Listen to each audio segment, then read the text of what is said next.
sur les SES, c'est facile.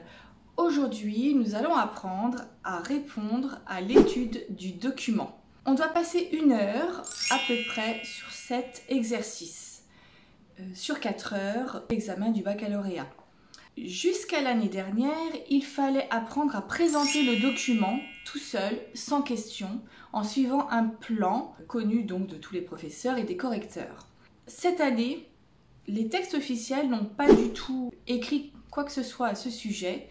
Il y a 2 questions. La première question concerne l'étude du document chiffré. Donc on va vous demander de calculer des taux de croissance, ou alors on va vous poser des questions. Il faudra par vous-même penser à calculer des taux de croissance, des parts, des pourcentages par rapport au document.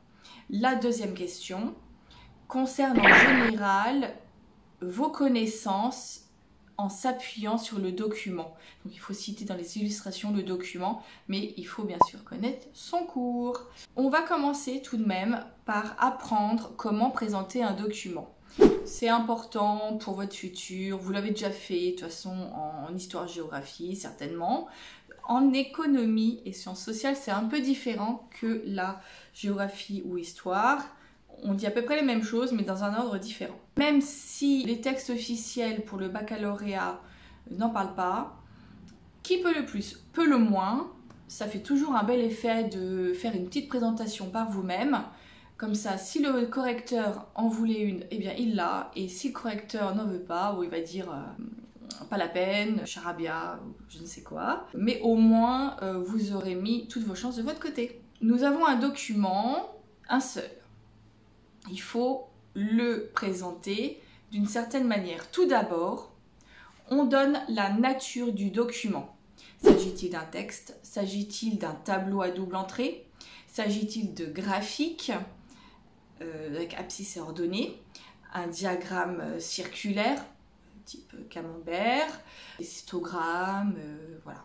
Bon, il y en a plein d'autres, mais c'est les principaux que vous pouvez rencontrer. Pour les terminales, vous pourrez peut-être rencontrer l'indice de Gini et la courbe de Lorentz. Peut-être. C'est déjà tombé dans le passé, il y a très longtemps.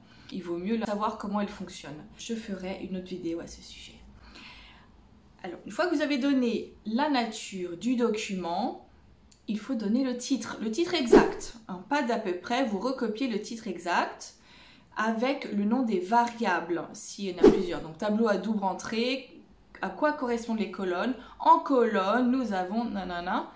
En ligne, nous avons ta. Donc les lignes, on est d'accord, c'est comme ça. Et les colonnes, c'est comme ça. Petit clin d'œil, parce qu'en fait, en général, il y a toujours une personne dans une classe qui, en fait, confond. Tout ça parce que les titres des colonnes sont comme ça. Mais en fait, une colonne, c'est comme ça. Okay? Et c'est vrai que les titres des lignes sont présentés comme ça, d'accord? Non, une ligne c'est comme ça, d'accord? Donc sur la première ligne vous avez, sur la deuxième ligne vous avez ça, d'accord?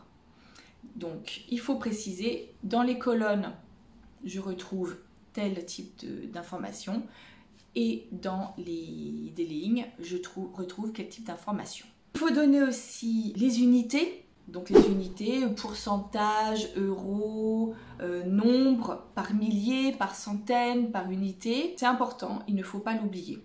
Il faut préciser à ce moment-là, si vous avez un graphique devant vous, qu'est-ce que vous avez en abscisse et qu'est-ce que vous avez en ordonnée. C'est important, abscisse en premier, ordonnée ensuite.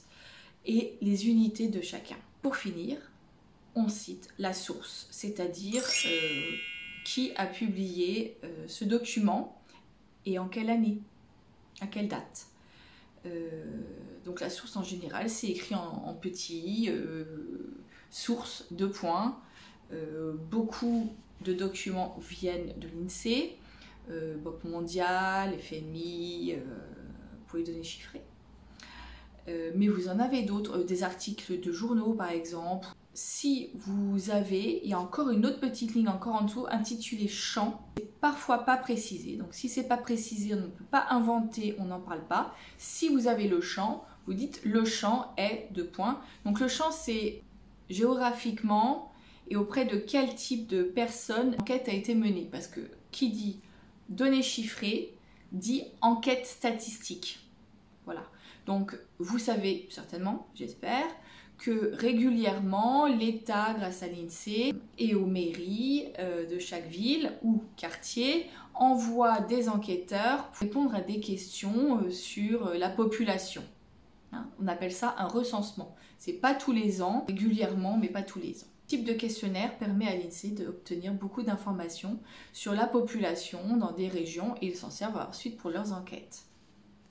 Donc c'est vrai que le champ, ça serait à Paris auprès d'une population entre 15 et 25 ans, par exemple. Ou alors une population supérieure à 60 ans. Si on veut étudier les comportements, en sociologie par exemple, des personnes à la retraite, par exemple. Ça c'est la présentation, donc je vous conseille d'en faire une, à part si votre professeur a bien stipulé qu'il ne voulait plus de présentation. Hein, on fait plaisir à son professeur, évidemment. On fait ce qu'il a annoncé. S'il ne veut pas de présentation, eh ben on n'en fait pas. Si le professeur n'a rien dit, on lui pose la question. Parce que c'est vrai que les anciennes annales citent évidemment cette présentation.